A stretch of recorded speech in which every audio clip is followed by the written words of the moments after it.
সুপ্রিয় অষ্টম শ্রেণীর শিক্ষার্থীরা, আশা করি তোমরা সকলেই বেশ ভালো আছো। আজকের ভিডিওতে আমি তোমাদের গণিত বইয়ের অনুশীলনী 2.2 এর 4 এবং 5 এই দুইটা অঙ্কের সমাধান করব। এই অনুশীলনীর আগের ভিডিওতে আমি 1, 2 এবং 3 নম্বর অঙ্কের সমাধান করছি, তোমরা চাইলে সেই ভিডিওটাও দেখে আসতে পারো। তো প্রথমেই দেখো 4 নম্বর প্রশ্নে কি আছে, যে একই হার মুনাফায় কোন মূলধনের 1 বছরান্তে চক্রবৃদ্ধি মূলধন 6,500 টাকা ও 2 বছরান্তে চক্রবৃদ্ধি মূলধন 6,760 টাকা হলে মূলধন কত? মানে এখানে প্রশ্নটা হলো এরকম যে মুনাফার হার একই থাকবে, 1 বছর শেষে গিয়ে চক্রবৃদ্ধি মূলধন হবে 6,500 টাকা, 2 বছর শেষে গিয়ে চক্রবৃদ্ধি মূলধন হবে 6,760 টাকা। তো প্রশ্ন হচ্ছে মূলধন কত টাকা ছিল, মানে কত টাকা আমি ব্যাংকে জমা রাখছিলাম, যে টাকা জমা রাখার ফলে 1 বছরে 6,500 টাকা হয়েছে এবং 2 বছরে 6,760 টাকা হয়েছে। চলো আমরা এটা সমাধান করি। দেখো কি বলছে, যে আমরা জানি চক্রবৃদ্ধি মূলধনের সূত্র। আমরা কি জানি, যে আমরা আগের ভিডিওগুলো তো যেমন 2 নাম্বার 3 নাম্বার অঙ্ক এরকম চক্রবৃদ্ধি মূলধনের সূত্র দিয়ে আমরা অঙ্ক করছিলাম। চক্রবৃদ্ধি মূলধনের সূত্র কি? পি ইন্টু 1 যোগ R whole to the power N. এটা হচ্ছে চক্রবৃদ্ধি মূলধনের সূত্র। তো আমাদের তো 1 বছরান্তে চক্রবৃদ্ধি মূলধন এবং 2 বছরান্তে চক্রবৃদ্ধি মূলধন দেওয়া আছে, তো ওই আলোকেই আমি লিখতেছি। দেখো 1 বছরান্তে চক্রবৃদ্ধি মূলধন, তাহলে পি ইন্টু 1 যোগ R whole to the power N. N মানেই তো সময়, তাহলে এন এর জায়গায় আমি 1 লিখলাম। তো কোনো কিছুর উপরে পাওয়ার 1 থাকা, 1 লেখা না লেখা একই কথা, তাই আমি পরবর্তী লাইনে আর 1 লিখলাম না। এরপরে দেখো 2 বছরান্তে চক্রবৃদ্ধি মূলধন কি?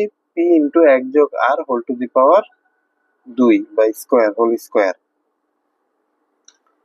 যেহেতু 2 বছরান্তে, তাই এন এর মান হবে 2। তাহলে প্রশ্নে আমার কি বলে দিয়েছিল, যে 2 বছরান্তে চক্রবৃদ্ধি মূলধন 6,760 টাকা এবং 1 বছরান্তে চক্রবৃদ্ধি মূলধন 6,500 টাকা। তাহলে যেহেতু 2 বছরান্তে, এটা হচ্ছে 2 বছরান্তেরটা, এই যে এটা।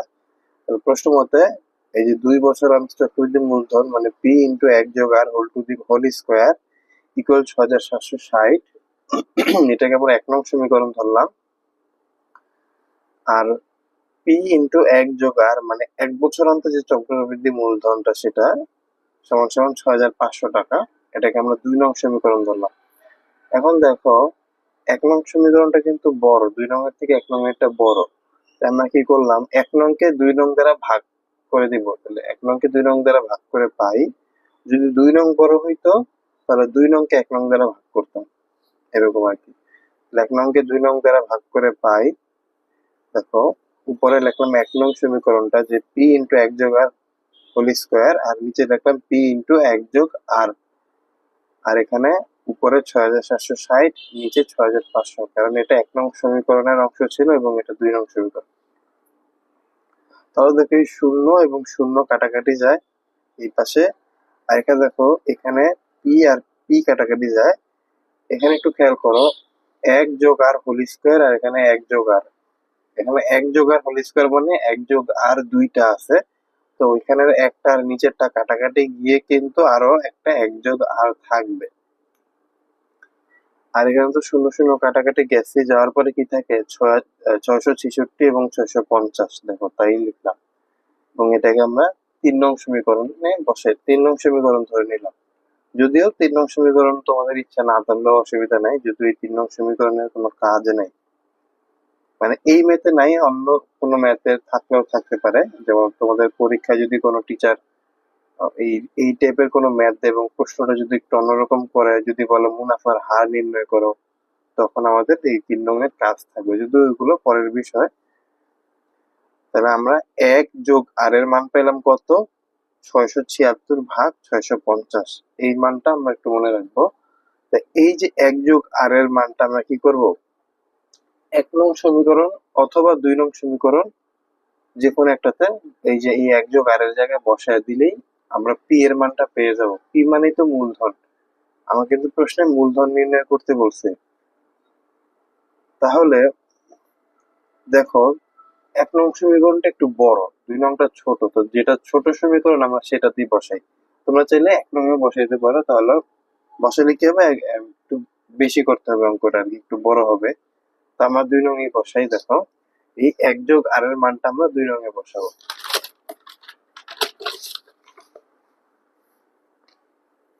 তাহলে 1 + r এর মান 2 নং এ বসিয়ে পাই। তাহলে 2 নং ছিল কি, p × 1 + r, P into 1 + r এর জায়গায় মান বসিয়ে দিলাম 676 ভাগ 650 সমান সমান এখানে 6500। তাহলে দেখো এই যে 650 নিচে কি ভাগ আকারে আছে, সেটা এখানে গুণ হয়ে গেল, আর পি এর সাথে 676 গুণ হলো এই পাশে। পি এর সাথে এবার দেখো, পি এর সাথে 676 যেহেতু গুণ আকারে আছে, সেটা এখানে গেলে সেটা পক্ষান্তর হইলে ডান দিক থেকে বাম দিকে অথবা বাম দিক থেকে ডান দিকে, যেটা আমরা বলি যে পক্ষান্তর, গুণ থাকলে সেটা ভাগ হয়ে যাবে। তাহলে 6500 গুণ 650 নিচে হচ্ছে 676। এটা যদি তোমরা একবারে ক্যালকুলেটারে উঠাও তাহলে এর মান আসবে 6250। অর্থাৎ পি এর মান বের হইলো 6250, অর্থাৎ মূলধন হইতেছে 6250 টাকা। মানে আমি ব্যাংকে 6250 টাকা রাখলে 1 বছর অন্তে চক্রবৃদ্ধি মূলধন হারে 6500 টাকা এবং 2 বছর অন্তে 6760 টাকা হবে। তো আশা করি তোমরা এই 4 নম্বর অঙ্কটার সমাধান সবাই বুঝতে পারছো। এরপরে আমরা দেখো 5 নম্বর অঙ্কের সমাধান করব। দেখো কি বলছে, বার্ষিক শতকরা 8.50 টাকা চক্রবৃদ্ধি মুনাফায় 10,000 টাকার 2 বছর অন্তর চক্রবৃদ্ধি মূলধন ও চক্রবৃদ্ধি মুনাফা নির্ণয় করো। মানে এটা একদম সহজ একটা অঙ্ক। এই টাইপের অঙ্ক আমরা 2-3 নাম্বার অঙ্কে করছিলাম। 3 নম্বর অঙ্কে দেখো এখানে মুনাফার হার দিয়ে দেওয়া আছে। মুনাফার হার, আসল মানে মূলধন টাকা এবং সময় 2 বছর দিয়ে দেওয়া আছে। এখন আমাকে চক্রবৃদ্ধি মূলধন এবং চক্রবৃদ্ধি মুনাফা বের করতে হবে। চলো আমরা এটা সমাধান করি। দেখো দেয়া আছে মূলধন পি ইকুয়াল 10,000 টাকা, সময় এন ইকুয়াল 2 বছর এবং মুনাফার হার দেওয়া আছে 8.50%, মানে 8.50 টাকা। তো মুনাফার হারকে আমরা পার্সেন্ট, হার মানে সেটা পার্সেন্ট, শতকরা চিহ্ন বাংলায় বললে শতকরা। তো এই শতকরাটাকে যদি আমরা সংখ্যায় প্রকাশ করি তাহলে 0.085 হবে। মানে এই 8.50কে যদি আমরা 100 দ্বারা ভাগ করে দিই, 100 দ্বারা ভাগ করলে এই 0.085 হবে।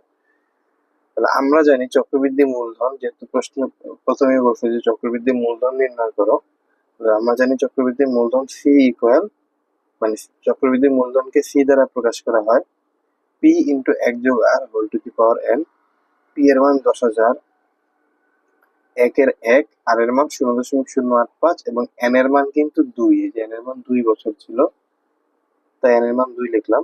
1000, 10,000 এর 10,000, 1 সাথে 0.085 যদি যোগ করি তাহলে 1.085 হবে, এর উপরে স্কোয়ার।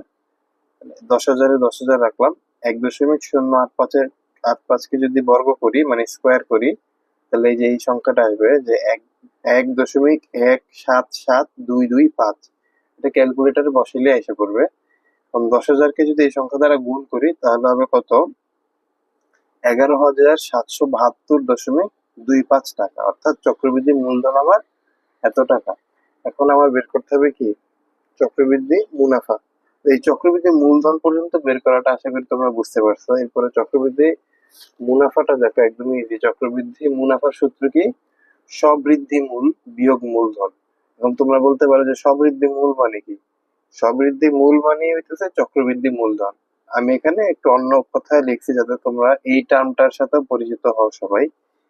সবৃদ্ধি মূল মানে চক্রবৃদ্ধি মূলধন। তাহলে চক্রবৃদ্ধি মূলধন, চক্রবৃদ্ধি মুনাফার সূত্র কি, চক্রবৃদ্ধি মূলধন বা সবৃদ্ধি মূল বিয়োগ মূলধন। তাহলে চক্রবৃদ্ধি মূলধন আমরা কত পেয়েছিলাম, 11,772.25 টাকা, আর মূলধন প্রশ্নে দেওয়া হয়েছিল 10,000 টাকা। এখান থেকে এটা বিয়োগ করলে হবে কত, 1,772.25 টাকা। তো প্রশ্নে কিন্তু আমার এই দুইটা অংশই চাইছে, যে চক্রবৃদ্ধি মূলধন এবং চক্রবৃদ্ধি মুনাফা। তো আমি দুইটা অংশই বের করে দিলাম। এই যে এখানে আমরা চক্রবৃদ্ধি মূলধন বের করছি 11,772.25 টাকা, এবং চক্রবৃদ্ধি মুনাফা বের করলাম 1772.25 টাকা। তো আশা করি তোমরা এই 5 নাম্বার সহ 4 আর 5 দুইটা বুঝতে পারছো।